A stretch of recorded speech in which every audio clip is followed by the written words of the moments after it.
Tapos, bakit naman? Pagod ka na sa buhay? Masakit pala yung ano niya. Meron siyang sakit. Yung sinadamdam ko ngayon, diarrhea na. Isa na yun si Madam. Ayan, yan po.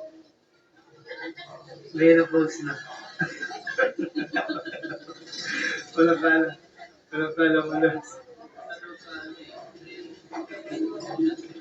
Ako yung trail.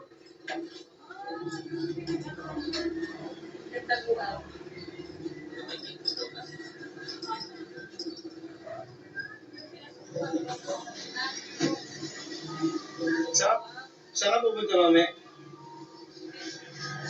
Pwede.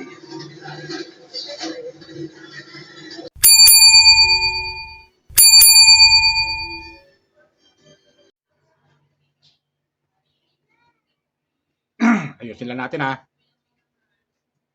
So ayan, pwede na siguro yan mga viewers ko. Yun. Mga kabayan ko dyan, kumusta po kayo? Dito na naman po ako. Welcome po kayo sa aking YouTube channel, Randy Channel. Paki-subscribe, like, share, and comment sa aking YouTube channel. Okay? Mga kabayan ko dyan, lalo ng mga viewers ng Chris Pau. Maging mga OFW na mga sumusubaybay kay Pugo Bihero at kanyang team. At kay Krishna at mga Chris Pau fanatic dyan na mga OFW. Welcome po kayo sa aking YouTube channel. Please subscribe, like, share, and comment. Okay? Kung di pa kayo nakapag-subscribe, kung bago lang kayo sa aking YouTube channel, please subscribe, like, share, and comment. Pinutin nyo yung notification bell para update kayo sa mga video upload ko. Okay? Tuloy tayo. Members ko. Kasi, bibigay naman ako ng comment patungkol pa rin kay Dong TV. Mga viewers ko. Kasi, pinuputakti si Dong TV ng mga baser, lalo-lalo ng mga viewers ng Chris Pau. Talagang makikita mo doon sa comment section na talagang marami ang nagalit kay Dong TV. Mga viewers ko. Marami nagalit kasi marami doon sa comment section na nakasira daw itong si Dong TV ng relationship, lalo-lalo na ang Chris Pau. Kasi dito nga pinatutukoy kay Dong TV yung yung sinisira niya yung relationship ng Chris Pau. Yan ang sabi naman sa comment section. Naman, karapatan naman nila yan. Kaya pinuputakti si Dong TV ng mga viewers, lalo-lalo ng mga baser, lalo ng mga Chris Pau fanatic, at binas siya ng sobra. Pinutakti siya ng mga baser. Pero kay Dong TV ay baliwala sa kanya yon. Kasi nga naman, wala naman kasi siyang ginawa. Ayon sa kanya. Wala naman, mga viewers ko. At baka yan ang inukuha nila, yung TikTok, yung sabi niya, yun nag-uusap sila tungkol sa tato, kasi pareho naman sila may tato. Baka yun ang kinaiinisan ng mga Chris Pau fanatic na ganon pangyayari. Yung sabihin, ginugulo daw, di umano, ni Dong TV ang relasyon ng dalawa, yung Chris Pau nga. Parang ganon.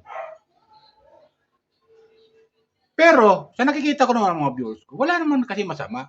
Kung mag-uusap sila, Dong TV at saka si Krishna, wala naman masama. So, talaga-uusap lang naman sila. Di ba? Patungkol sa dahil minsan lang makita ni Dong TV to si Krishna, wala naman ako nakikitang masama doon. Kaso nga lang, yung ibang mga baser ni Dong TV, ibang mga baser, talagang galit sa kanya. Galit sa kanya. Lalo-lalo na doon sa, nung marinig nila yung live ni Pugo Bihero, na isa sa PB team ang pasaway. Di ba? Sabi natin pasaway, at pinagsabihan niya, at tinatawad niya. So, malaking katanungan yan. Ano ba kasi ang nagawa ni Dong Stevie, di ba? Sa kanya. O doon, sa PB team, ano ba kaya nagawang masama? Di ba? Pero kung nagpaliwanag naman si Dong Stevie, ay sabi niya, wala naman yun. Wala naman. Yan lang yung pag-uusap nila ni Krishna tungkol sa tato at saka yung sa TikTok. Mga viewers ko. Baka doon yung nagka-trigger ngayon sa mga basher niya na ikinagagalit. Dahil alam niyo mga viewers ko, naiintindihan ko naman. Siyempre yung mga taga-suporta ng Chris Pau, mga siloso at silosa yan eh. Mahal na mahal nila ang Chris Pau. Ayaw lang masira yung relationship ng Chris Pau. Kaya, tudo ang suporta. Kasama na ako doon, mga viewers ko. Kasama na ako doon na huwag masira ng sino man. Di ba? Yung relasyon ng dalawa. Nagmamahalan dalawa eh. Di ba?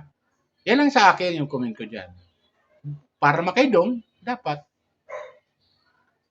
Di siya na dapat nagpadala doon sa comment na inilagay doon na Sir Dong, papagsilusin mo si Pobihero kay Krishna. So dapat di siya nagpadala doon kasi kaibigan niya to eh. Di ba gano'n yun? Kaya siguro gano'n na lang ang galit ng mga taga-suporta ng Chris Pau dito kay Dong TV. Kaya binas siya. Talaga pinutakti siya ng bashing. Ng basher, pinutakti siya. At isa siguro, kung nanonood sila ng upload video ni Dong TV, isa pa to, mga viewers ko, na kinaiinisan nila kay Dong TV. Ito, kumuha ko ng video clip, mga viewers ko, doon sa video ni Dong TV, video clip. Maiksi sila naman to. Ito panoorin natin. Baka isa ito sa kinaiinisan ng mga Chris Pau. Ito, panoorin natin, mga viewers. Kayo nang humusga kung ano masabi nyo. Okay? Subscribe lang po kayo kung di pa kayo nakapag-subscribe. Panoorin natin.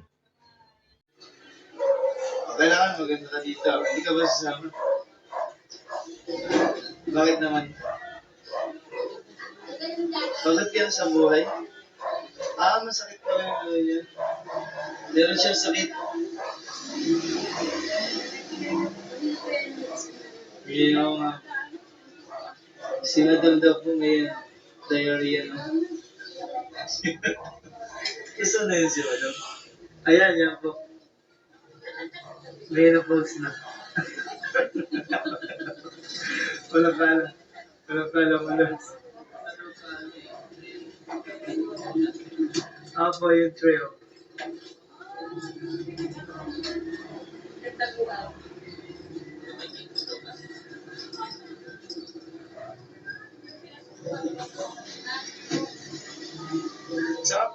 Saan ka pupunta mamaya? Pwede. Wala, ganon, ganon, tapos ganon, tapos ganon, Ay, tapos... madali lang pala. Oh? Dapat sinisave mo sa draft. Sinisave lang yun sa draft. Hindi. Tuturuan po ako mag-TikTok. Ay, sige.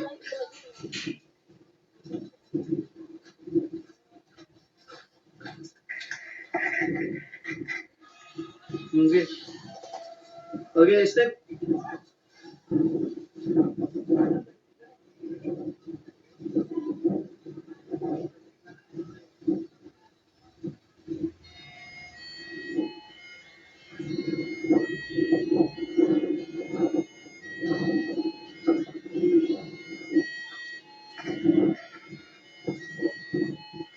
Tingnan mo, tingin nga nung ano ko. Tingin nga nung kembot ko dyan. Eh, maganda talaga ako. Bading ko niya eh.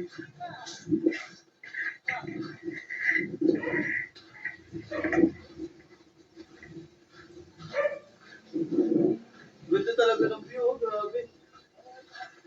Promise mo, mas maganda pa daw yung view sa kabila. Napupuntahan namin. Ito yung nami-miss ko sa vlogging live. Ano mo, maganda sa tao tayo, i-house rate na natin si Joaquin. Ito, I love to bahin. Beach and rock formation. Yan po ang pangalan ng beach. Dubai. Ibahin mo ang kwento. Gawin mo Tito Kim.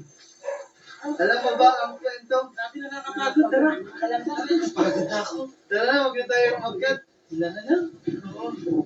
Ay, oy. Basta po, yun po ang sorpresa ko sa inyo. Yes po. Yung house trade natin si Eli. Sa Davao. Sarado na ba kayo? Kakatakbo tayo. Basta si Mang Eli ang bilang lugar. Nung first entrance natin sa beach. Ito yung untouched. Diba? Kita na natin lahat. Ano my dreams? My dreams. Maganda. Wala po masyadong tao dito kasi walang cottage. Sabi, napakaganda ng lugar. Tsaka nililinis sila, ayan po. Binubuli na dyan yung kalat nilalagay sa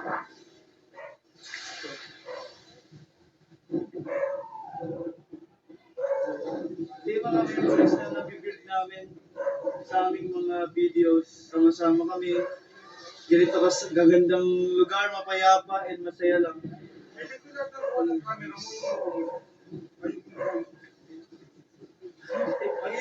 Inaano ko kasi doon. Yeah. Hindi ko man sinasabi mo nga yun, nakakasawa. Pwede namang maligo. Ligo na kung gusto mong, oy. Hindi ka naligo, magaligo. Pwede, yan na yung mainit nga lang talaga. Iba yung init pag nasa tabing dagat, no? Pwede. Init pala ulo. Please na. Oo, nag-init yung ulo. Hindi mo wala. Ay, wala naman. Plain, wala. Ay, nandun kayo madam. Wala. Ah! Wala! Boses ka. Butandeng! Bakit plain? Maligo na kayo. Yan, hindi na magandang view. Ang ganda ng rock formation doon. Parang hapon, no? Oo, hapon. Solid yun. Sobrang payat. Dati kumakain ako. Pero pag sinaluhan mo, kumain ng buhay. Laban ako. Masaya ako. Girl, picturean mo nga kami yun na madam. Paul. Ang saya. Virgin. Parang Boracay din, no? So, ayun, di ba mga viewers ko? Napanood natin, di ba? Yan, nag-uusap si Dong Steve at saka si Krishna. Pero wala naman ako nakikita masama doon. O, di ba? Yun, sumayaw sila ng TikTok. Nag-TikTok silang dalawa. Pero wala ako nakikita masama doon. Di ba? Wala ako nakikita masama. Kaya kung ano-ano ang binabatong mga sa comment section na hindi magaganda para kay Dong. Pero si Dong TV naman, tinatawanan niya lang kasi wala naman kasing katotohanan yung ilan ng mga binabasa kanya. Pero ang lahat ng iyon ay tanggap niya. Tanggap niya. Sa tagal nga naman daw niya sa social media, sanay na siya sa mga baser. Lang di maiwasan, binabas talaga siya. Pero ang lahat ng iyon ay tinatawanan niya lang. Bagamat nakikita natin kay Dong TV. Kaya nung sumagot siya, alam nyo, kumbaga sa kuan siguro nababasa niya sa mga baser, nasaktan siya. Ito paano? Kumbaga sa sa latigo, yung hampas ng latigo, yung dulo, yun ang tumama. Kaya naramdaman niya. Kaya masakit. Ito paano? Pero ganun pa man, binabaliwala niya kasi sanay na siya sa pambabas. Dahil naman ang totoo naman, wala naman kasing masama siyang ginawa kay Krishna. Di ba? At yun naman kung pasaway lang naman siya, hanggang doon lang yung pasaway. Siguro, excited lang siya na nakita niya si Krishna. Di ba gano'n yun? At nagpapaturo siya ng TikTok. O, di ba? At kausap sila patungkol doon sa tato. Dahil si Krishna may tato din, si Dong Stevie may tato din, at pinag-usapan nila. Di ba? Siguro humingi siya ng advice kung anong nararapat. Di ba? Kasi meron siyang business nga yung tattoo artist, di ba? So ganun. Ganun lang siguro. Kaya nakita nyo naman yung video, di ba? Bukod doon na sumasyal sa TikTok, pinakita ni Dong Stevie yung lugar sa Mindoro. Napakaganda. Yung isang beach doon, di ba? Malawak at napakagandang beach talaga. Maganda pala dyan mga beach dyan sa Mindoro. Palibasa napapaikutan ng dagat yan eh. Yung isla na yan eh. Kaya ang sarap siguro mamasyal dyan sa Mindoro. Di ba? Nakakaingit lang talaga. Dahil di ba tayo nakakarating ng Mindoro? Ang sarap maligo siguro sa dagat. Kasi napapaikutan nga ng dagat yung isla na yan ng Mindoro. Di ba? At ang hanap buhay nila dyan ay pagsasaka at pangingisda. Di ba ganun yun, mga viewers ko? So yun na siguro ang kinainisan ng ilang mga baser ni Dong Stevie. Kaya hanggang ngayon, maging dito sa aking upload video, maraming against kay Dong Stevie talaga. Yung mga comment. Di ko na binabasa masyado. Yung mga binabasa mga ganda, binabasa ko lang ay yung mga mga ganda. Pero yung mga hard na patama kay Dong, di ko na binabasa. Meron dito nga sa comment section. So, anong masama kung nag-usap si Dong Stevie at saka si Krishna? Nag-usap lang naman. Masama ba makipag-usap si Krishna? Di ba? Mga ganong comment. So, hanggang doon lang yun. Adores ko. Tapos meron pa dito sa comment section. Wala naman ako nakikita na masama ang ginawa ni Dong kay Krishna sa mga video upload nila. O, totoo naman. Wala naman kasi. Di lang natin alam behind the scenes. Di ba? Di natin alam behind the scenes kung may ginawa ba si Dong Stevie kay Krishna. Di ba? O may nasabi bang masama kay Krishna. Di ba ganun yun? Kasi bakit nga nang pagsasabihan ni Pumbero, si Khan, na pagsasabihan niya si Dong Stevie at pinatawad niya. Di ba? Baka di natin alam, baka off-cam, may nasabi si Dong Stevie kay Krishna na hindi nila nagustuhan. Di ba ganun yun, mga viewers ko? Di natin alam yun. Pero sa nakikita naman natin sa mga upload video nila, kahit sino sa kanila, ng mga sa PB team, na panoorin natin mga video, masaya sila eh. Wala tayong nakikita mga hindi ka nais-nais. Di ba ganun yung mga viewers ko? Alam naman natin na nakasubaybay tayo lagi sa kanila. Lalo sa lahat ng mga kasama ni Puber. Pinanonood natin yan eh. Wala tayong i-chopwera sa kanila eh. Wala tayong i-chopwera. Lahat ng upload nila, pinanonood natin. Pero wala tayong nakikitang hindi ka nais-nais. Di ba? Lahat sila masaya. Nag-i-enjoy sa pamamasyal sa Mindoro. Di ba ganun yung mga viewers ko? Pero ito sa mga baser naman, masabi ko lang eh, karapatan nyo yan. Mag-comment kung anong masabi nyo kay Dong Stevie. Pag nabasa naman Dong Stevie, maaaring paalala lang to mga viewers ko. Mga paalala na maaaring magbigay ng liwanag din kay Dong Stevie na, okay, next time, hindi ko na gagawin. Di ba ganun yan mga viewers ko? Pwedeng ganun eh. Kasi nga naman, ang gamot sa nakakalimot ay paalala. Di ba mga ganun kasabihan? Ang gamot sa nakakalimot ay paalala. Na pagsabihan. Pwede, di ba? So ganun lang mga viewers ko. Enjoy lang tayo sa panonood ng mga video upload nila. Kanina napanood ko may upload video si Krishna. Di ba? Nagpakita na kahit paano si Krishna. Masaya na naman ulit tayo. Di ba? Enjoy lang tayo sa panonood. Si Pubero, sa mga upload video niya, panoorin natin. Tapos huwag tayo mag-i-skip ng ad sa mga video upload nila. Para makatulong man lang tayo sa pamamagitan ng panonood natin sa kanila.